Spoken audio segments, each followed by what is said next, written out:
appreciate that. It's been a real fun weekend as far as I'm concerned, and Peg too. We both remarked.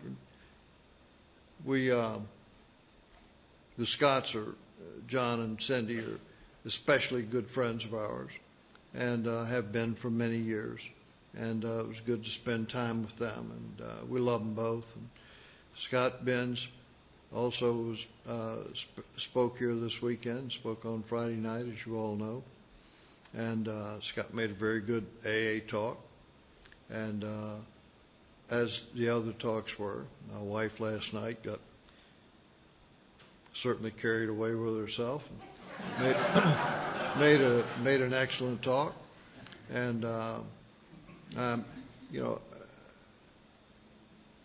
I think that you all are very fortunate up to this point in the weekend. You've certainly had some great examples, and these are great people who are very active in Alcoholics Anonymous, and they're doing what's necessary to be done to stay sober and to help others. And that's what we're supposed to be doing. I think that I know what God's will is for me, and I believe I know what it is for you. And I believe that God's will for me is to stay sober and to help other alcoholics to achieve sobriety. And I don't think it's any more complicated than that. I think it's just that simple. There are many parts to that, of course, but basically what it amounts to is that we're just going to go forward and try to do what we can to stay sober ourselves, do what's necessary to do. Everyone talked about meetings and attending meetings, and how necessary that was for them to stay sober and stay comfortable and not get restless and irritable and discontent just because that goes on. And we said the Serenity Prayer this morning, and as usual, the Serenity Prayer was misquoted. I want you to know that, and I want to tell you right now so you can straighten it up. It isn't the wisdom to know the difference. It is just wisdom to know the difference. There is no "the" in there. So I wish you all would shape up and get that straightened out. Aside from that, it was perfect. I used to drink a lot. I started drinking when I was a kid, about 14 years old, and I drank at every opportunity I could. I started having blackouts by the time I was 17. It was the first one I recall, and that I had. I don't know what happened, but I remember I didn't remember any of it. And like everyone else, I was concerned about it. I was concerned whether I'd driven home, and if so, what kind of shape the car was in, and so on and so forth. And I was amazed that the car was in good shape and wasn't hurt or harmed, and no fender benders or anything like that. I just kind of figured it well. I just didn't remember it, and that's the way that's going to be, and I never worried about it afterwards. Except every now and then somebody'd bring up something that I'd done when I was drinking that I didn't recall. And I don't know why I should get excited about it, but I just kind of ignored them, and because I believe that they were exaggerating the circumstances. I was arrested 23 times for public intoxication. I used to drink in the Town and Country Bar in the Mayflower Hotel in downtown Washington, D.C., and a lot of senators and congressmen and important people had apartments there where they stayed. And I used to think it made me feel important to be in the same room with them and act as if I was one of them. I did a lot of acting. I remember occasionally, each quarter of the year, I'd get a commission check. I was a salesman. And I'd get a commission check, and I would go to this, what I believed to be a fabulous French restaurant, and order drinks and wine, and all by myself. And I would sit there, and I would make sure that I was well-dressed and as handsome as I could be. And I would sit there and pretend that I was somebody else. And it was that was a great thing. It was a lot of fun. Thank you, John. Is that better? But as I say, I pretended a lot of things, and I pretended that I wasn't the drunk that I was, and I pretended that I was better educated than I was, and I pretended that I was wealthier than I was, and just all of those things. My life itself was an act, and I didn't object to that. I don't know why it was that people had some sort of an idea that I was wealthy. I mean, when I was going to college, for an example, I went to Sidewalk College and George Washington University and Maryland University and Maryland Extension School and Southeastern University. And I managed to accrue 160 credit hours, and I don't even have an associate's degree. But I was busy. And I was continually changing the idea of what I was going to be when I grew up, and I don't know what I would have done had I known that what I was going to be was an alcoholic when I grew up, and lived the life of an alcoholic. I went into the service, and I was in the Air Force and during the Korean fracas, and I spent all my time in England.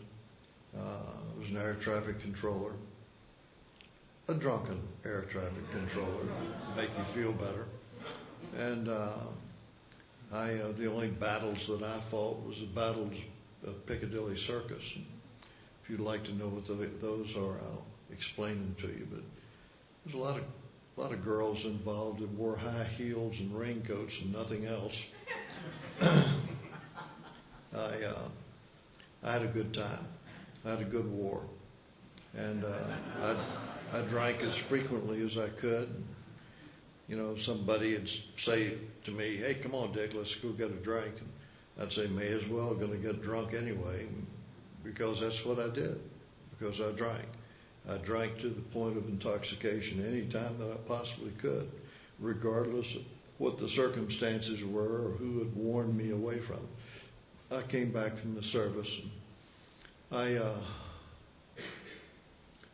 I've always wanted to be married, not because of the example that my parents set, but because I always wanted to have someone to share my life with. Not that I thought my life was so important, but I thought it would be much more fulfilling. And so I was always hunting for a her, and I found several of them over the years. But I was going to college, and I met a young lady, and seemed to be attractive to me, and seemed to be a decent kid. And her parents were educated, and they're nice people, and we had a couple of kids. I promised her that I'd teach her how to drink if she'd teach me how to dance. She never taught me how to dance, and I never taught her how to drink. But we went along with life as best we could.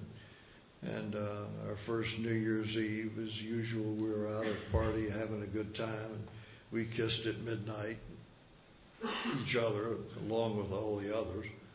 But as is customary, and good friends, and I remember kissing her at midnight, and she said to me, "Let's get a divorce."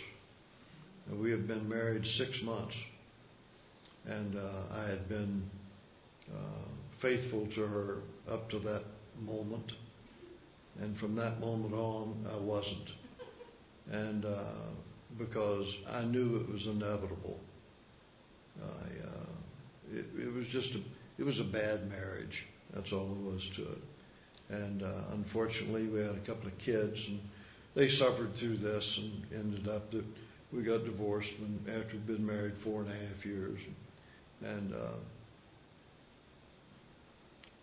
about 1.5 years later, I came into Alcoholics Anonymous.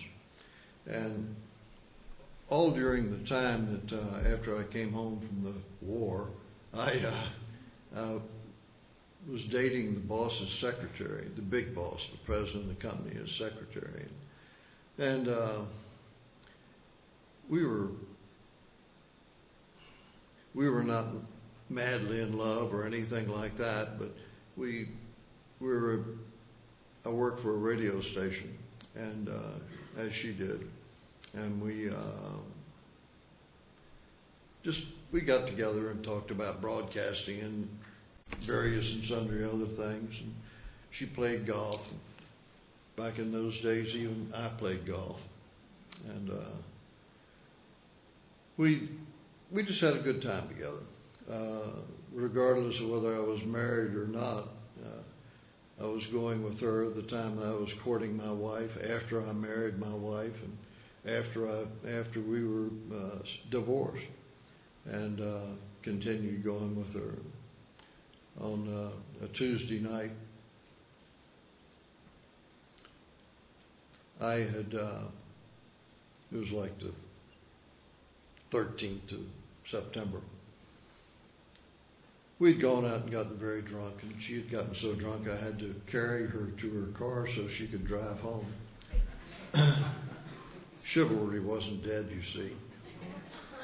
And I was just in terrible shape, and I was living with my widowed mother, and I went back home and passed out, and woke up the next morning, and somehow or another, I don't know what it was that gave me this idea, but I remembered we had made arrangements to meet the Wednesday night, and so we met on Wednesday night, and I told her, I said, I can't drink like we were drinking last night. I said, I was burning hard coal. And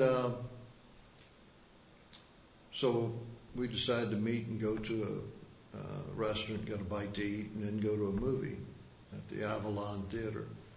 I don't remember what the movie was, but the movie had changed. It was a new movie, and we didn't want to go see that. And so I said that, well, let's go out to Angler's Inn, which is on the Potomac River, and it's a high buck restaurant, very fashionable country inn. And we went out there and had dinner. And I don't know what we had for dinner, but I know we had 2 bottles of wine with dinner, and I'm sure we had a drink afterwards. And we went back to the restaurant where we had started, and it was a sidewalk cafe. And we sat at this sidewalk cafe and drank Remy Martin, Grand Fin Champagne Cognac, and coffee. And I don't want to give you the wrong impression. I mean, I don't have any idea how much money I spent that night, but I put it on my American Express card. And I still have an American Express card. I've had one since '65. Which is longer than Robert Redford has had his. I think his is more valuable than mine, however. But as we sat there and talked, and I wasn't drunk, and she wasn't drunk. Both had been drinking, but we were not drunk. And we were sitting there and chatting, and she asked me to marry her. And I had a moment of clarity, the likes of which I haven't had since, I don't believe. And I thought to myself, I can't marry her. I'm already married. And then I thought, and I'm a rotten husband. And I'm a rotten father to my 2 kids. And I'm a rotten son, and I'm a bad brother, and I'm not a good neighbor and a friend, and I'm a bad employee, and I'm a poor citizen. And I just looked at her and I said, no, I can't do that. Now, and I called for the bill and paid the bill and left. If I'd had one more drink, I think we would have probably begun to negotiate on this, because I was in process of getting a divorce. I wasn't divorced yet, but I was in process of getting a divorce. But one of the problems I had was lack of money, and if we'd have begun negotiating, I would have discovered that this gal who drove a Mercedes and I knew she had some money outside of her employment, And I would have discovered that she was going to come into the residue of her estate shortly. And she did a couple of years after I got sober. And she inherited $27 million net to her. Now, I got news for you. If I'd have known she had that kind of money coming in, you'd have a different speaker this morning. But I went home and sat on the edge of my bed, and I thought to myself, what is wrong with me? Why can't I be like other people? Jesus Christ, why can't, what's wrong? And I had been to several psychiatrists. I've been to a couple of doctors, and I saw 2 ministers, and about my drinking, specifically about my drinking. And one doctor told me, if you don't quit drinking, you're going to die drunk, just like your father did, which is true. My father had been nominated for a federal judgeship and went out to celebrate, and when the celebration was going on, he came back home and drunkenly fell down the basement stairs and had a brain hemorrhage and died shortly thereafter. So, the psychiatrist, the last psychiatrist I went to probably as good an explanation as any. I've been going to him twice a week for a year and a half. Now, that's more intensive psychiatric care than you get in nut houses. And the reason why I went is because I was crazy. Nobody goes to a psychiatrist unless they're crazy. I'm firmly convinced of that. And I went in there and I took a battery of tests. And on this last day I saw him, I said, I came in here and I took this battery of tests, and you never told me the resultant of them. It was a Minneapolis multiphasic personality and ink blots and, the usual personality things. And he said, well, you never asked. And I said, I'm asking now. What was the result? He said, you seem to be preoccupied with sex. And I immediately thought I must be some sort of a pervert. And I was. I hope I remember to tell you about that later. But I said, well, when do you think I can get some relief from these life problems? And he said, it took you a long time to get here, didn't it? He said, how old are you? And I said, I'm 33. And he said, which he said a lot. And I said, well, doctor, do you think I should go to Alcoholics Anonymous? And he said, no, you're not ready for that yet. And I said, well, regardless of what you believe or what you think is right, I'm not getting any help from this. And I'm not coming anymore. And don't send me a bill for this session because I'm not going to pay it. And I got up and left. 6 months later, I was sitting on the edge of the bed in the sewing room. My mother had a large house, but I got put off in the sewing room because it's a small room and had a single bed in it. Sometimes I'd wake up under the bed. Occasionally someone urinated in that bed. Catch that sumbitch, I'll get him. But my life was, it was really a tatter. It was really a mess. And I owed all kinds of money, and I didn't have anything. I was near to getting fired. I'd been threatened many times. And as a matter of fact, on that Wednesday, I had my boss had written a memo to the president of the company saying if there was one more alcohol incident, as far as I was concerned, that he was going to fire me.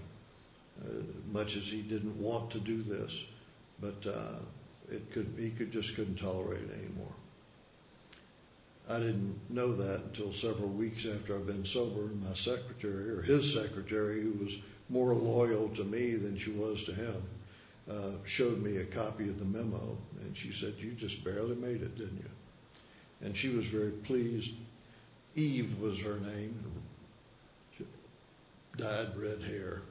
And she really liked me for some reason. I don't know why, but anyway, she showed me that, and it didn't surprise me at all. But I'd really, boy, I'm telling you, it's seconds and inches. That's all there is to that. And I thought to myself, well, you went to a psychiatrist, you went to doctors, and they wanted to put you in the hospital, and they went to ministers, and you've done everything that you know to do, and nothing has helped. And the only thing I hadn't done is go to AA. And so I made up my mind that that's what I was going to do. And I lay down and I went to sleep, and I got up the next morning, and I did not have a drink, which was my custom. Drinking in the morning was, you can't brush your teeth on an empty stomach, for God's sake. So anyway, I got to work that morning, and I called a minister that had said something to me about going to AA, and I told him I was drinking more and enjoying it less, and I would like to go to AA. And he said we had a fellow in the parish who was in AA, and he said, I'll have him get in touch with you. And shortly thereafter, Kelly Brown called me and told me that he hadn't been sober long enough to go on a 12-step call, but he would have his sponsor call me. And so I said, okay, whatever that is. And so this fella called me, and he said, this is Buck Doyle. I'm in AA, and I understand that you want some help. And he and Jim Shaw were just having a great time up there in Valhalla, or wherever it is, the big meeting, because they were just alike. They both were short guys and a little overweight, didn't look like they had any necks, looked like retired Irish cops is what they looked like. But anyway, Bucky said he'd meet me at the corner of Foxhall and Reservoir Roads that night at 7:30 and take me to the meeting. And he did. I cleaned up and went to the meeting, went to the intersection there, and he picked me up. And I didn't live near there, but Kelly Brown did, and he thought that I must be living near there or something. But anyway, he picked me up and took me to my first meeting out on Georgia Avenue in Silver Spring, Maryland. And it was a service meeting of Alcoholics Anonymous. And the area chairman, Ernie the attorney, was explaining the service structure of Alcoholics Anonymous. And he showed a film strip, something like Circles of Love and Service. And I was very interested in it. It was kind of gave me a picture of the organization, and I was a businessman, and so it was of interest to me.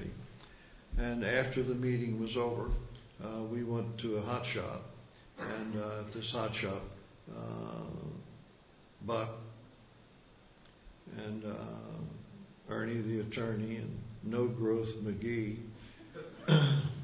Here was Ernie. He was a practicing attorney and sober about 5 years. Buck was sober about 12 years, and he was an addict machine salesman. And No Growth McGee was he had been shot down during the war. He had been a B-17 pilot, and he spent a lot of time in the German prison camp. And he got out, and he came back to the States and continued his drinking and came into Alcoholics Anonymous. And I had these three guys sat there, and they 12-stepped me in the traditional sense of the word. They told me what they were like and what had happened and what they're like now. And they told me of things that, it just sounded altogether too familiar to me. It sounded like they were talking about me.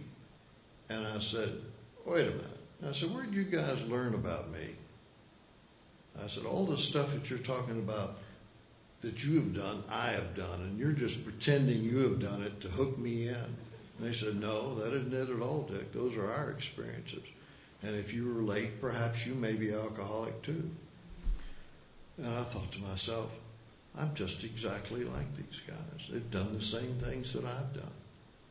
And of course I'm an alcoholic, And it was suggested I go to a meeting every night for 6 weeks and not take a drink a day at a time. And that I read AA literature, and I call Buck on a daily basis and get together, and we would get together. The next day, for an example, we got together and went to the AA, Businessmen's Lunch, and it was a bunch of guys that sit around and eat. We didn't have an AA meeting as such, but we discussed affairs of Alcoholics Anonymous and maybe the frustrations of some of the people that were sponsored and all that sort of thing. Talked about sex and politics and other things we had no understanding of at all.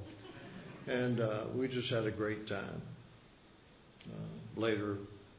In later years, I can remember going in and sitting down, and the ex-chairman of the House Ways and Means Committee was a member, and he was sitting there. The fellow who had been the commander-in-chief of South Pacific during Vietnam was there, and his son is a senator today. And I can remember going there and sitting there, and I was thinking to myself, I'm sitting here with two of the most powerful men in the world. What am I doing with these people? And they were my friends. They were just other members of Alcoholics Anonymous. And we shared the same sponsor, and we were brothers in Alcoholics Anonymous. And that cuts through a lot of mud, I'll tell you.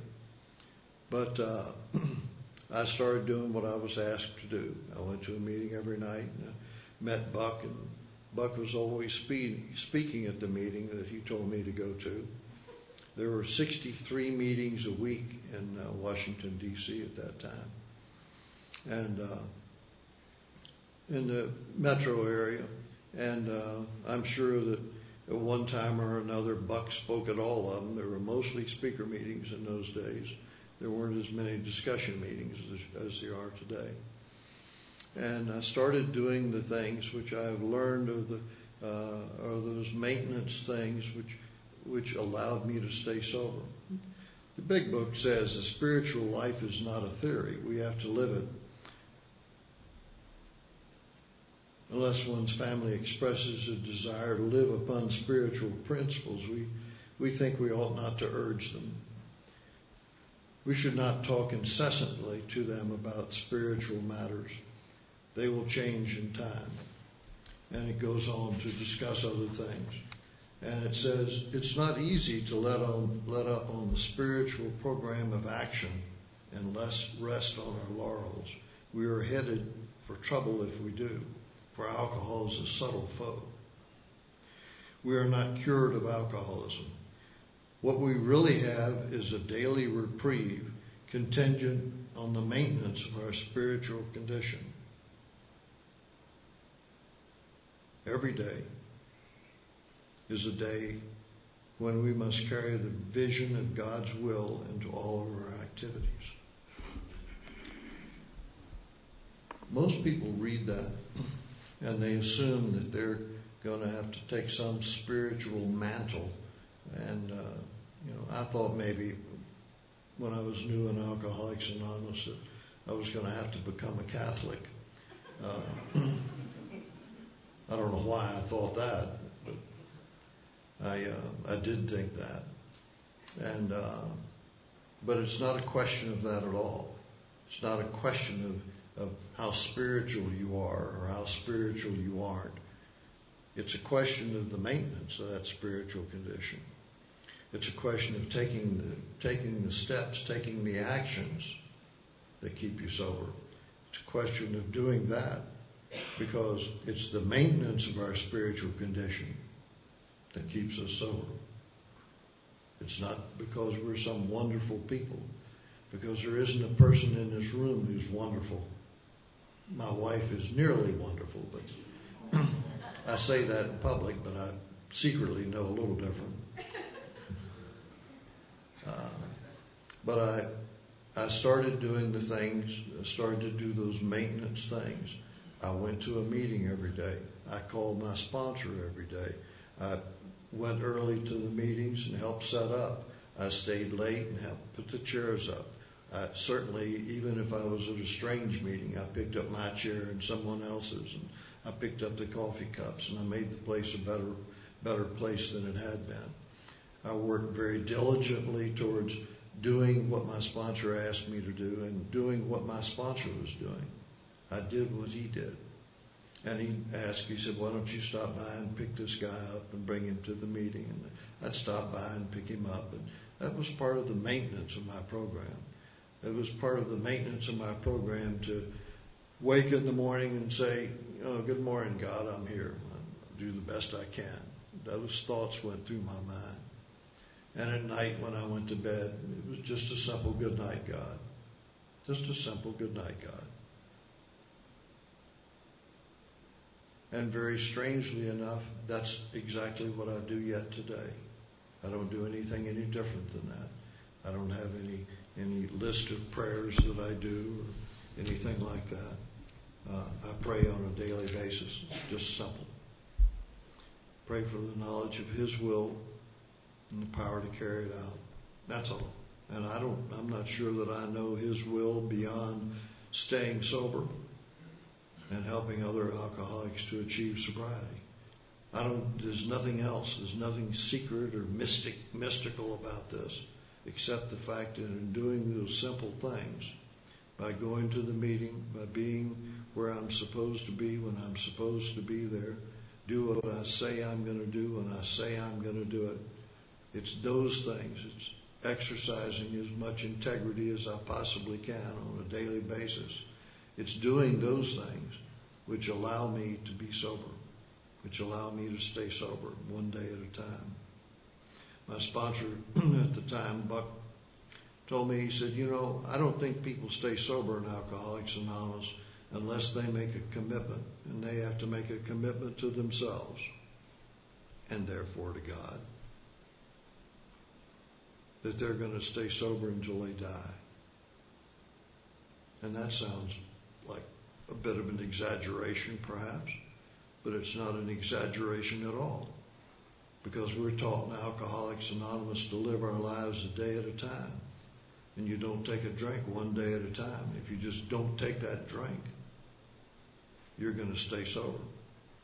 And if you go to meetings on a regular basis, I still go to at least 4 meetings a week, sometimes 5, sometimes 7. It really varies according to which week it is. But I'm still very active in Alcoholics Anonymous. I sponsored a lot of guys, and these guys stay sober. And it isn't because of me. It's because of what God asks us to do. God asks us to stay sober and to help other alcoholics to achieve sobriety. And a day at a time, I help the guys that I sponsor to stay sober. And a day at a time, they help me to stay sober. That's why it feels so good to be in Alcoholics Anonymous. That's why if you're an alcoholic like I'm an alcoholic, the best place for us to be is in a meeting of Alcoholics Anonymous, because in there we're not worried about anything. We're not concerned about anything except the new guy that comes in, or the fellow that's been having problems, and giving him a pat on the back and wishing him well and hoping that they're coming along well. And how did that turn out? And how did this action work for you? And we sponsors give these newcomers actions to take, and they take them, and if it works for them, we try them out ourselves. Really, really simple. And we learn from that. We learn from the example of other people, whether things work or don't work. We're actually a very large group of very judgmental people. We get very judgmental. And that's not necessarily a negative thing. It can be a very positive thing. We judge other people on how they're doing and how they're staying sober. And if they're doing this and they're not staying sober, well, I'll stay away from that action. I'd rather do what this guy's doing. And he's been sober longer than I have, and he's staying sober, and he's taking these actions. He's doing what he's supposed to do when he's supposed to do it. So I take those actions.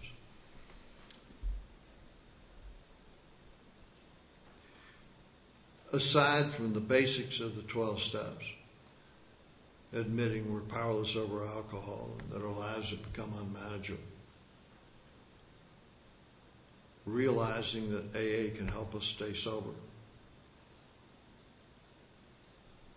doing what AA wants us to do, like write a fourth step and talk to someone else about that, and realizing we don't want to be that way anymore. And there's not much we can do about it, except maybe if we just do the right thing.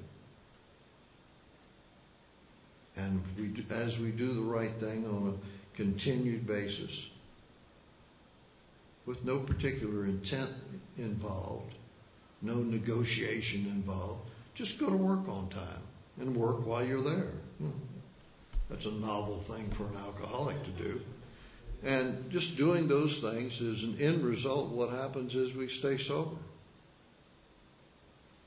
And we realize we have hurt people, we've harmed people, and we make amends to them. Not to make them feel better, but to make us feel better. And to discharge our responsibilities and to act like we're supposed to act and do the things that we're supposed to do. Like stop at stop signs. Don't slide through them. When the light is yellow, you put your foot on the brake and stop because it's going to turn red. You try to obey the laws of man, nature, and God to the best of your ability. And as an end result of doing that, we get progressively better. We don't get perfect.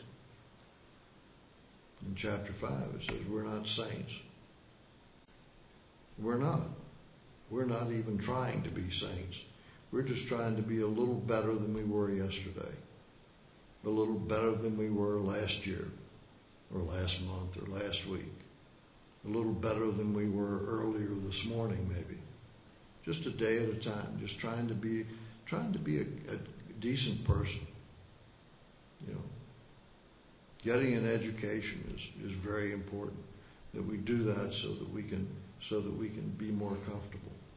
Because we like creature comforts. And there's nothing wrong with having creature comforts. There's nothing wrong with somebody coming into Alcoholics Anonymous and making a good living.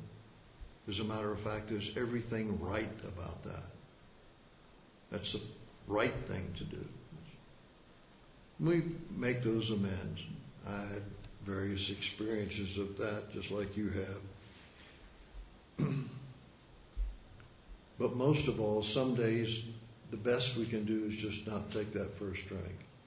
Some days, we just make them crappy days. Crappy days don't occur. We make them that way. We cause them to happen. And we try to do the best we can. We make our amends. We take our inventory on a daily basis and make amends for those people that we have harmed and tell them we were wrong and move on from there. God, I just love that step. We talk about being wrong. We don't talk about being sorry. Being sorry is a condition of self-deprecation. It's a condition of thinking less of yourself than you really are, because you're really one of God's kids, just like I am. And God wishes the same thing for you that He wishes for me. He wishes a good life, and He wishes for sobriety and comfort and serenity and happiness. And He wishes that to everyone. The Bible says something about God's grace. It's like the rain that falls on the just and unjust alike. Everybody gets their share.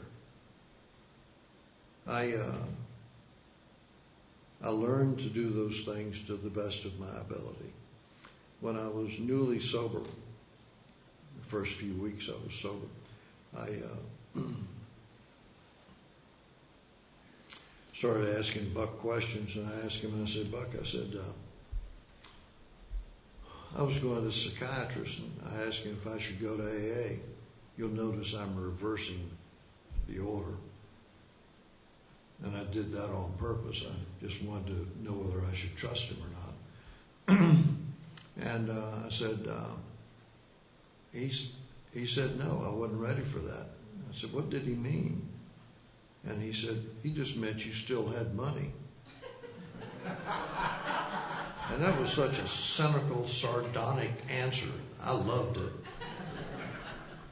And so I figured I could trust him on something else. And I said, well, what does AA say about recovery? What do they say about getting well? This psychiatrist said, I was 33 and it took me a long time to get there. And I said, what does AA say about that? And he says, generally in AA we say if you stay sober for 1 month for each year that you drank, and you add about a dozen months to that if you smoke those little cigarettes with no names and so on. And I've been drinking for 19 years. And so that was 19 months. And I occasionally took something I shouldn't have, like my wife's diet pills. I was tired. They pepped me up. What am I going to say?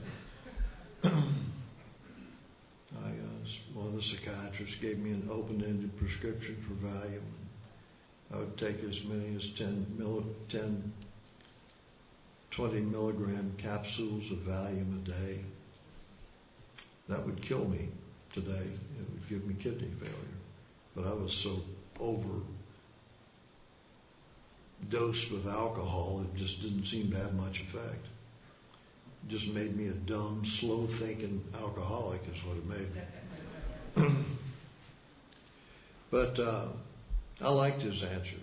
So I said, when I was taking a test, and he said that I was, seemed to be preoccupied with sex. And I said, what do you think about that? And he said, well, Dick, he said, if you take alcohol and remove the water, what you have is a substance much like ether. And he said, that'll anesthetize even the smaller parts of your body. Now, he hadn't seen me in a shower or anything. Where was he coming by that all? His answers to my problems were so simple and they were so easy.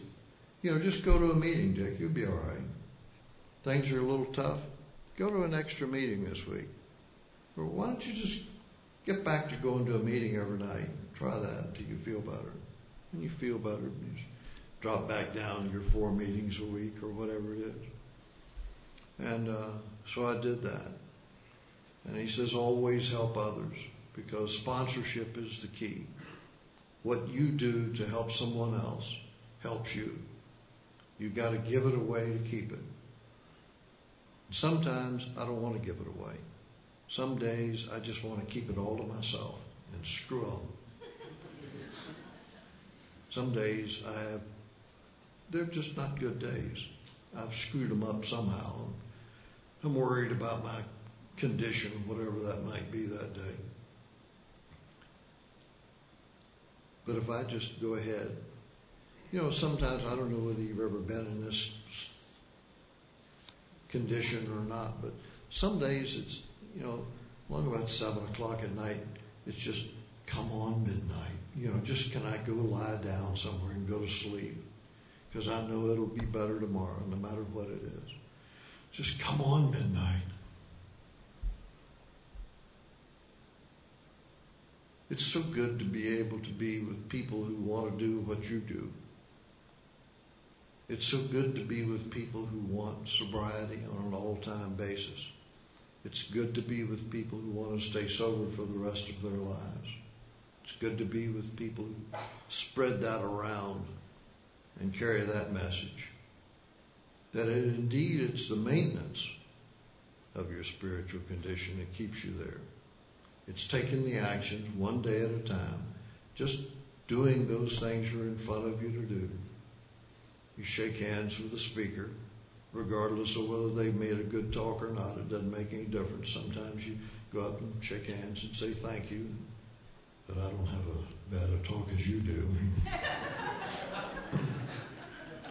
Sometimes we just take the actions. We act differently. We act better than we feel. And when you take that action, what happens is that you end up feeling better. Gradually, you end up feeling better. If you just take those actions, you gradually feel better. And you feel like it's okay. It's okay to be me. I went to a meeting at the Friendship Group in the Washington Cathedral in the fall of '65. And there was a little gal there who was the secretary of the group. And she was reading the messages and announcements and dropping half of them on the floor and giggling. And it was perfectly obvious that she needed a keeper. And I set my sights on her. And she wouldn't have anything to do with me. She wouldn't go out with me. I asked her out several times, and she wouldn't go out with me. And I don't handle rejection very well. I don't know about you, but of course, I told my sponsor about it. I said, I'd really like to date her. And he said, well, you just keep going. You just stay sober, and you become the best AA member you can, and just see what happens. And so I did. I did what he told me to do. And I was at an intergroup meeting. Went there to pick up some tickets for the intergroup banquet that was held that spring to sell in a group. And she was there picking them up for her group. And afterwards we went and had a cup of coffee and chatted for a while. And I said, well, would you like to go to the intergroup banquet with me? And in those days, it was quite the affair. The men would wear tuxedos, and the women wore long dresses. And if you took someone, you bought her a flower. It was just like high school prom, I suppose. And she said, no. She said, I'm one of the hostesses, and I won't have time. Damn, foiled again. And so I went to the intergroup banquet anyway, got there, and she was standing around by herself. She wasn't being a hostess to anything. Really, she had suspected that she was going to be busy guiding people or doing something.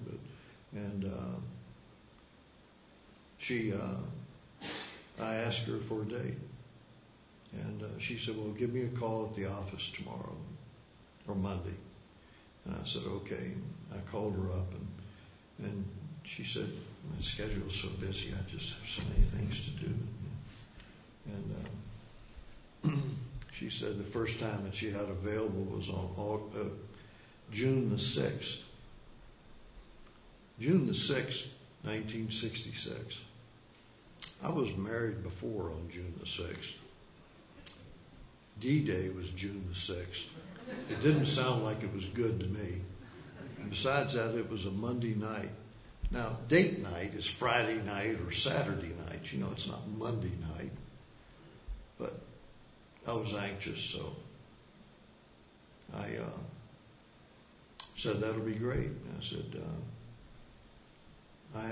I'll get a couple of tickets for pre-Broadway production of Barefoot in the Park at the National Theater.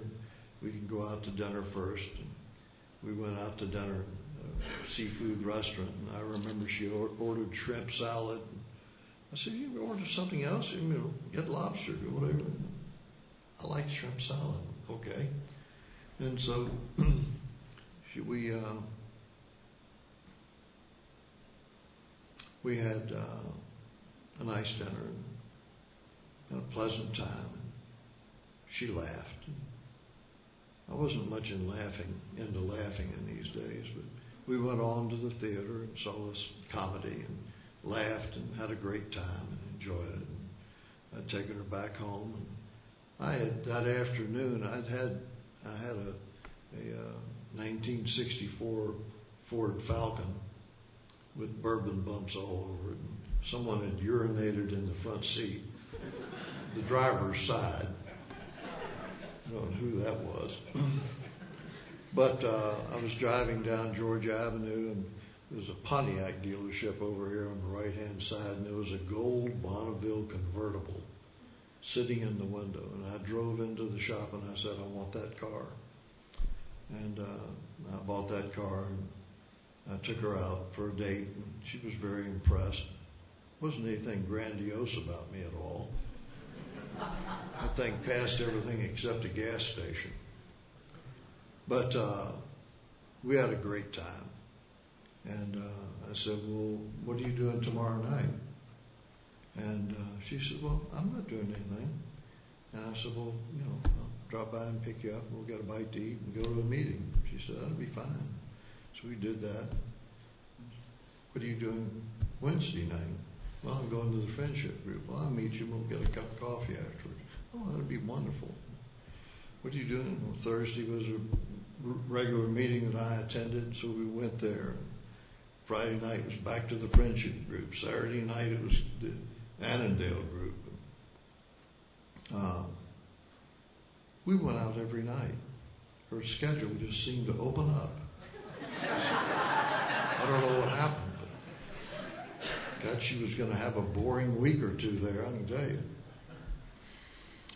But we started dating, and I can remember one time we were going somewhere, and I can't remember where it was, but I kept telling her that I loved her, and she'd say, "Oh, that's nice," and things like that.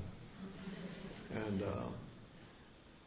we were driving. I was driving. I remember the spot. We have driven by it many times since. And I told her I loved her, and she said, "I love you too."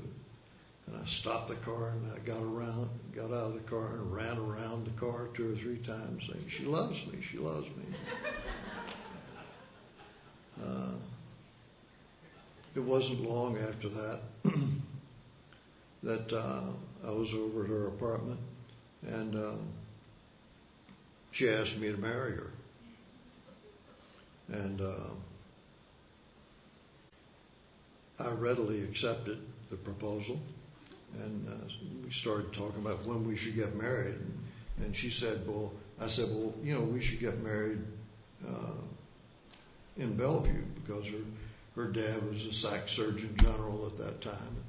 And it's customary to get married at your parents, at the girl's parents' home, or so on. And she said, "No, that's too far away."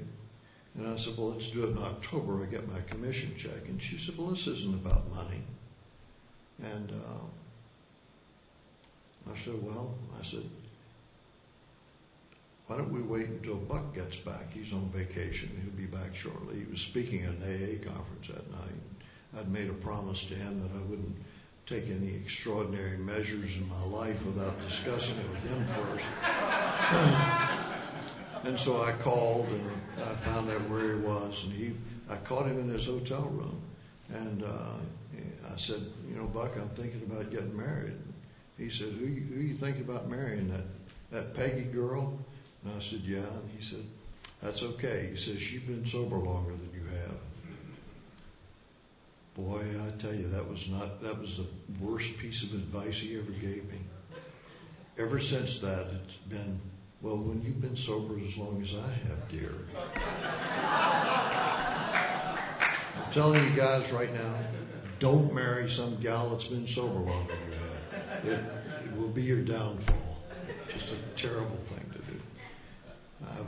Peg and I have a son. He married a gal that's been sober longer than he has. He and I get together and commiserate on it every now and then. Just a terrible. And I said, "Well, I warned you. Nobody warned me." But we got married. We went to meetings every night, and we continued to be very active in Alcoholics Anonymous. We continued to love each other more and more as time went on. And we had a son, Jim. Jim's been sober 17 years in Alcoholics Anonymous now. We lived through all of his drinking crap and dope and whatever. But he's sober and active in AA. And his wife is sober and active in AA. They have 2 kids. They got little Joe. And little Joe's 11. And Peg told you about Caitlin shopping at Von Maur. It's not good. We're very active in AA in our home. The phone's always ringing. we like to get away for weekends like this so we don't have to answer phones. It's really nice. But I look forward to being home tomorrow morning at 7:15. Al from Richmond's going to call. And I get a call from John on Tuesday morning at 8, and so on and so forth. And many people in between there. And that's what Alcoholics Anonymous is all about for me and for my wife. She talked about her father dying and difficulties in the past couple of years. We'd take them out to eat, and we'd have them come over to the house, and we'd go over, take food over to their house, and take them to the doctors, and take them to the dentist, and take them to wherever they needed to go to be cared for. And it added a dimension to our lives, not in place of AA by any stretch of the imagination, because if we hadn't been going to AA, we couldn't have done those things. And I was very pleased to be able to do that. My father-in-law, I asked him early on, I said, I would feel most uncomfortable calling you General. I certainly would introduce you as that, or Doctor. And I certainly wouldn't call you by your first name out of respect. I said, my father is dead. May I call you Dad? And he said, yes. And I respected him as that 39 years. He was a good man. And he was a good breeder, I'll tell you that.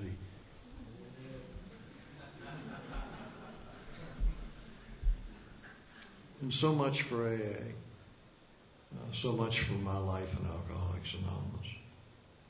I've had a fabulous life in AA. I've gone all kinds of places that I never dreamed that I would. I've been with all kinds of people. I have friends that I've had for just years and years and years and years and years. One of the fellows that I sponsored originally in Bellevue celebrated 30 years the other day. And he and I have been firm friends and compatriots, and we've done things in Alcoholics Anonymous together. And another fellow's coming up with 30 years on August the 5th. Another guy's coming up with 30 years on August the 24th. Another guy's coming up with 30 years in October. And I've had two others that have had 30 years already this year. And I've known these guys for a long time, ever since their birth in Alcoholics Anonymous. What a great life it is. Many years ago, John Scott, sponsor, was failing to live up to the example that John expected, at least. And John called me up and asked me about sponsorship. And I suggested that he get Jim Shaw to sponsor him, because Vinoy was sponsoring his wife. And man and wife teams are fine as long as we don't discuss their cases. I don't discuss John's case with Peggy, or I don't have anything to do in sponsorship with Cindy. But if Peggy sponsored her, for an example, she wouldn't tell me what's going on with her. We just don't talk about the people we sponsor amongst each other that way, because we believe there's a great deal of privacy involved. And but we're very busy in Alcoholics Anonymous, and we love the people that we sponsor and love the people that we're with. I don't know what kind of a point I was trying to make to that, but what I'm really trying to say is thank you. Thanks for having us. And I certainly hope that I've said something today that was helpful to you or be helpful to you in the future. It reminds me that I'm supposed to stay sober, help other alcoholics to achieve sobriety. That's what my life is about. And I need reminded about that just like anyone else does. And it's great to be here. And it's great to be at the opening of the first conference, the first time. It's a good shot. I think that Paha, Sapa is supposed to mean Black Hills, but I have a sneaking suspicion that it's an Indian word for screw the white man. I'm not sure of that, but I think that's a possibility.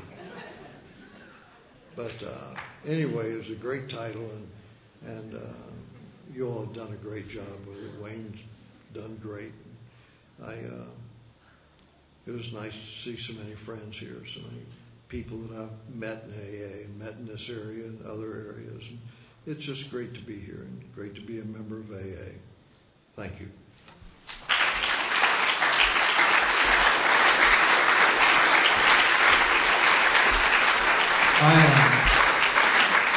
I'm not going to stand down to shake hands because I'm going to go over there and get the materials ready for those people who wish them and who've ordered them. So I accept your well wishes. Thank you.